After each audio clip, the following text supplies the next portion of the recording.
Senator Coons. Thank you, Chairman Grassley. Thank you, Madam Secretary, for a chance to continue questioning you on some of the issues I'd raised previously and a few additional. First, about conditions of detention. On September 26th last year, the ACLU filed a complaint asking DHS to investigate 10 cases of pregnant women who were held for weeks at detention facilities in California and Texas, despite a memo signed by Acting Director Homan last year barring the practice, quote, absent extraordinary circumstances or the requirement of mandatory detention. I also raised this in person with then Acting Director Homan. The complaint by ACLU alleges at least 2 of these women miscarried while in ICE detention centers because of insufficient health care support during detention. How many pregnant women are currently in ICE detention centers? And what has DHS done to ensure they get the health care they need? Sir, I can't give you the number, but the guidance that you referenced by Acting Director Homan goes into quite some detail about the provisions and support that ICE detention centers would provide. Many of the instances, I believe, that have been in the press are actually in our sister agency related to HHS, so we're working with HHS as well to ensure that the policies are aligned. Thank you.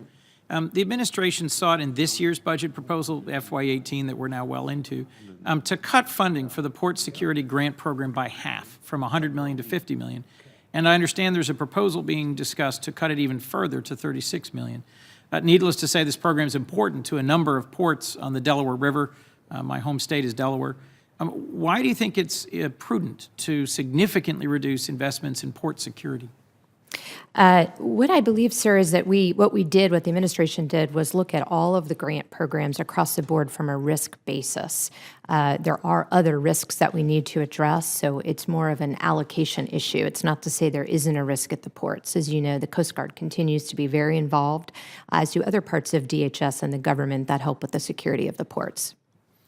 In April, Senator Rubio and I introduced the Counterterrorism and Screening Assistance Act, and there is a companion in the House. It would strengthen the ability of our allies and partners around the world to track terrorist and foreign fighter travel in particular. Directs DHS to provide appropriate versions of Custom and Border Protection's global travel targeting and analysis systems, software, and other systems to foreign partner governments. And it also authorizes DHS to provide excess non-lethal equipment, supplies, training to foreign governments to further U.S. Homeland Security interests. Does DHS support these goals, and in your understanding, would it support the passage of this bill? To prevent foreign fighters from coming to the United States? Absolutely, yes, sir. We'd look forward to working with you on it. We'd appreciate your engagement on that.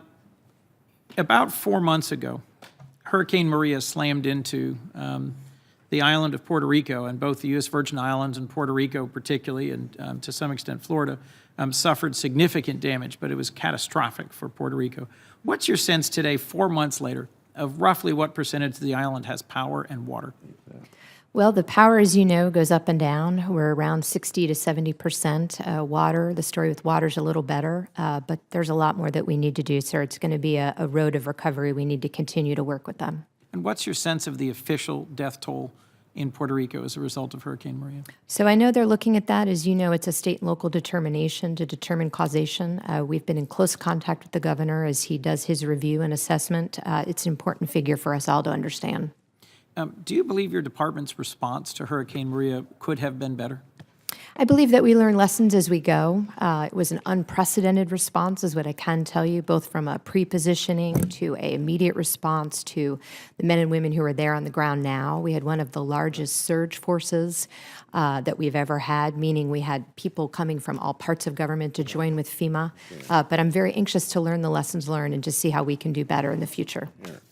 I'll say, while I'm grateful for the service of those, the United States military and FEMA who responded, I think it could have been and still needs to be better than it has been. I hear regularly from the Puerto Rican community in Delaware about family members who are still stranded and about failures to respond in a way that I would expect Delaware would have received or other states of the mainland would have received. And I am gravely disappointed in the response to date and would love to work with you to try and, as you put it, learn those lessons, but also to strengthen the response. My last question. Since November, the Department has terminated TPS designations, temporary protected status designations, for quite a few countries. If I'm not mistaken, Haiti, the poorest country in the Western Hemisphere that suffered a devastating earthquake.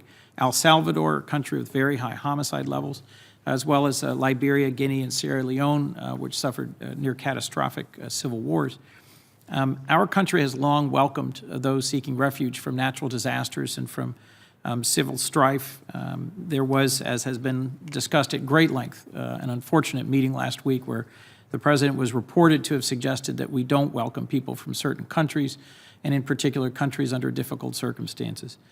In my experience, some of the greatest Americans have come from countries suffering through difficulties. Alexander Hamilton immigrated here from Nevis.